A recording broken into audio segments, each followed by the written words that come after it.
Right, ఇదే అంశానికి సంబంధించి మరింత సమాచారాన్ని అందించడానికి నందినగర్ నివాసం నుంచి మా ప్రతినిధి సునీల్ సిద్ధంగా ఉన్నారు.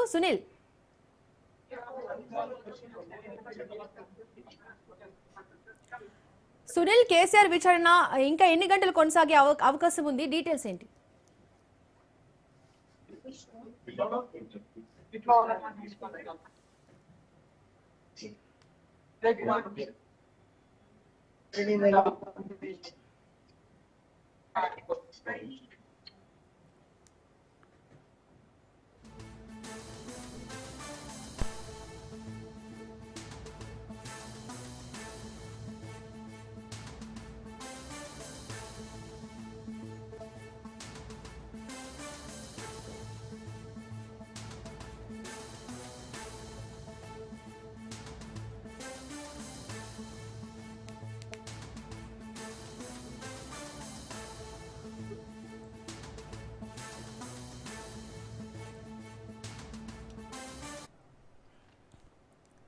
రైట్, ఇదే అంశానికి సంబంధించి మరింత సమాచారాన్ని మా ప్రతినిధి సునీల్ అందిస్తారు.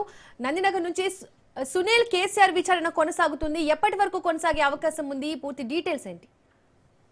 తెలంగాణ రాష్ట్ర రాజకీయాల్లో తీవ్ర దుమారం రేపుతున్నటువంటి ఫోన్ ట్యాపింగ్ కేసులో ఈరోజు మాజీ ముఖ్యమంత్రి, దాదాపు 10 సంవత్సరాల పాటు ముఖ్యమంత్రిగా పనిచేసినటువంటి బీఆర్ఎస్ అధినేత కేసీఆర్ ని ఈరోజు సిట్ అధికారులు విచారిస్తారు. కొద్దిసేపమే సిట్ అధికారులు నందీనగర్ లో ఉన్నటువంటి కేసీఆర్ నివాసానికి రావడం జరిగింది. సిట్ అధికారుల్లో ముఖ్యంగా joint commissioner, Hyderabad joint commissioner గా ఎస్బీలో ఉన్నటువంటి విజయ్ కుమార్ తో పాటు ఐఓ ఆఫీసర్ గా ఉన్నటువంటి వెంకటగిరి, మరోవైపు శ్రీధర్, శ్వేత, మొత్తం 4 బృందం కూడా కేసీఆర్ నివాసానికి చేరుకుంది. ప్రస్తుతం అయితే విచారణ కొనసాగుతుంది. అయితే విచారణకు వచ్చేటువంటి సమయంలో సిట్ అధికారులు కొన్ని డాక్యుమెంట్స్ మొత్తం కూడా తీసుకురావడం జరిగింది.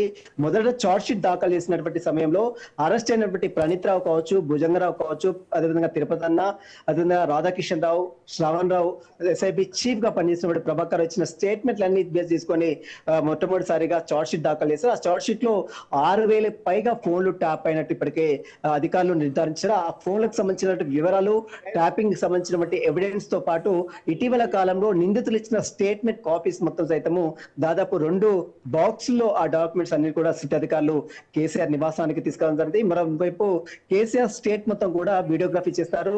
గతంలో వేసినటువంటి చార్జ్ షీట్ లో వేసినటువంటి అనేక అంశాలపై కూడా కేసీఆర్ ని సుదీర్ఘంగా సిట్ అధికారులు విచారించే అవకాశం ఉంది.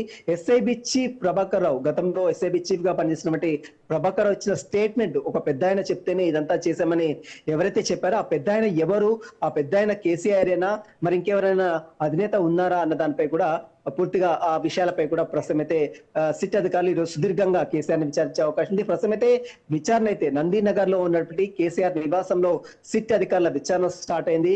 ఈరోజు సాయంత్రం 7 గంటల నుంచి 8 గంటల వరకు కూడా సుదీర్ఘంగా ఈ విచారణ మొత్తం కూడా కొనసాగే అవకాశం ఉంది.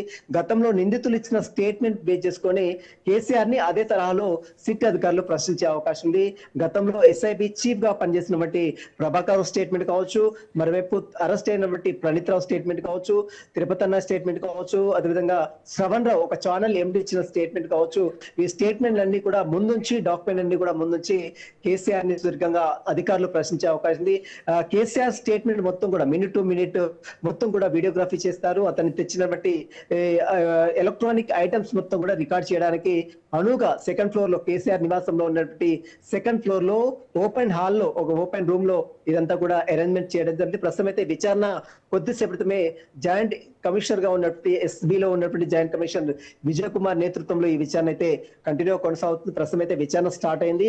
ఈ విచారణలో అనేక అంశాలపై కూడా పోలీసులు ప్రశ్నించి కేసీఆర్ దగ్గరని అనేక ప్రశ్నల వర్షం కూడా కురిపించే అవకాశం ఉంది. ఇప్పటికే కేసీఆర్ ని ఎలాంటి ప్రశ్నలు అడగాలి, గతంలో నిందితులు ఇచ్చిన స్టేట్మెంట్ కావచ్చు, గతంలో బాధితులు ఇచ్చిన స్టేట్మెంట్ కావచ్చు, అదేవిధంగా జర్నలిస్టులు, న్యాయమూర్తుల ఫోన్లు ట్యాప్ అయ్యాయని ఏదైతే ఆరోపణలు వచ్చాయో ఆ ఆరోపణలకు సంబంధించిన అన్ని అంశాలపై కూడా కేసీఆర్ ని సుదీర్ఘంగా పోలీసులు ప్రశ్నించే అవకాశం ఉంది. మరోవైపు బీఆర్ఎస్ నేతలు కూడా ఈ రోజు ఉదయం నుంచి కూడా తమ అధినేత 10 సంవత్సరాల పాటు ముఖ్యమంత్రిగా పనిచేసినటువంటి కేసీఆర్ కి నోట్స్లు ఇవ్వడం పట్ల యావత్ తెలంగాణ రాష్ట్ర వ్యాప్తంగా 33 జిల్లాలో ఉన్నటువంటి అన్ని గ్రామాలు, సుమారు 12,000 గ్రామాలకు పైగా దిష్టి బొమ్మలు, రాష్ట్ర ప్రభుత్వ దిష్టి బొమ్మలు, ముఖ్యమంత్రి రేవంత్ రెడ్డి దిష్టి బొమ్మలు కూడా దగ్ధం చేశారు. ఎక్కడికక్కడ నిరసనలు, ఆందోళనలు అదేవిధంగా ఆనందాలు వ్యక్తం చేసిన దృశ్యాలు కూడా మనం ఉదయం నుంచి కూడా చూస్తాము.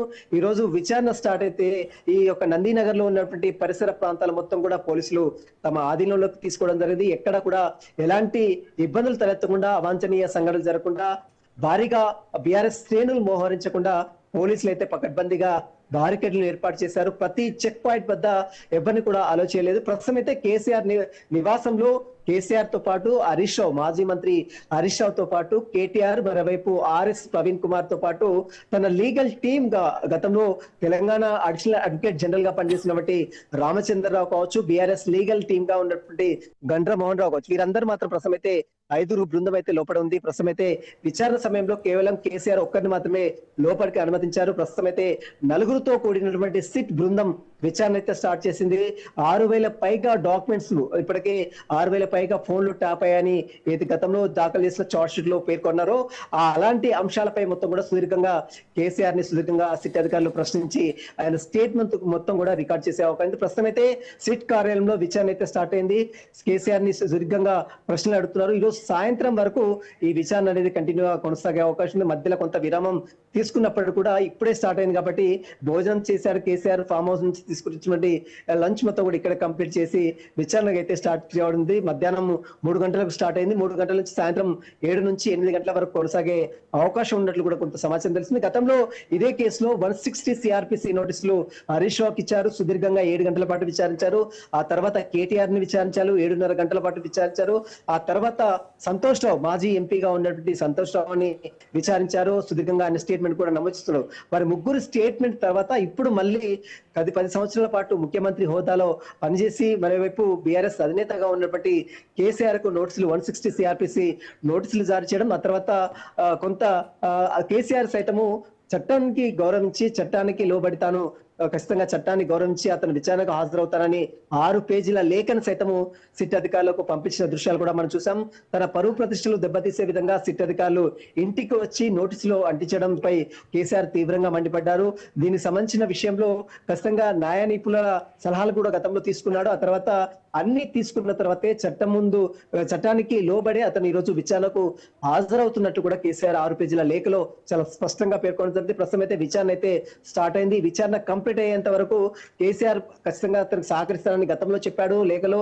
అదే తరహాలో ఈ రోజు విచారణ కూడా వారు అడిగినటువంటి అన్ని ప్రశ్నలు కూడా కేసీఆర్ తనదైన శైలిలో సమాధానం చెప్పడానికి సిద్ధంగా ఉన్నాడు. ఇప్పటికే కేసీఆర్ ని ఎలాంటి క్వశ్చన్స్ అడగాలనే బ్రీఫింగ్ కూడా వాళ్ళు చేసుకున్నట్లు కూడా సమాచారం వస్తుంది. వారితో పాటు వారు సిట్ అధికారులతో పాటు వారు డాక్యుమెంట్స్ కూడా తీసుకొచ్చారు. ఆ డాక్యుమెంట్స్ మొత్తం కూడా ముందుంచి కేసీఆర్ ని ప్రశ్నించే అవకాశం కూడా కనబడుతుంది. కేసీఆర్ విచారణ మొత్తం కూడా వీడియోగ్రఫీ చేస్తారు.